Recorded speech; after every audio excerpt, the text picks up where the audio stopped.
2025 मध्ये या 3 राशींना गुरु ग्रह करणार मालामाल. नमस्कार.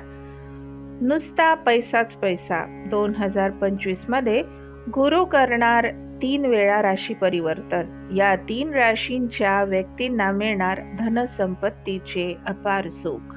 या राशी कोणत्या आहेत त्या आजच्या व्हिडिओमध्ये आपण जाणून घेऊया. ज्योतिषशास्त्रानुसार प्रत्येक ग्रहाचे ठराविक वेळेनंतर राशी परिवर्तन आणि नक्षत्र परिवर्तन होते, ज्याचा शुभ किंवा अशुभ प्रभाव 12 राशींपैकी काही राशींच्या व्यक्तींवर पाहायला मिळतो. ज्योतिषशास्त्रात गुरु ग्रहाला ज्ञान, सौभाग्य आणि सुख समृद्धीचा कारक ग्रह मानले जाते. गुरु सध्या वृषभ राशीत विराजमान असून तो मे पर्यंत याच राशीत राहणार आहे. तसेच तो 15 मे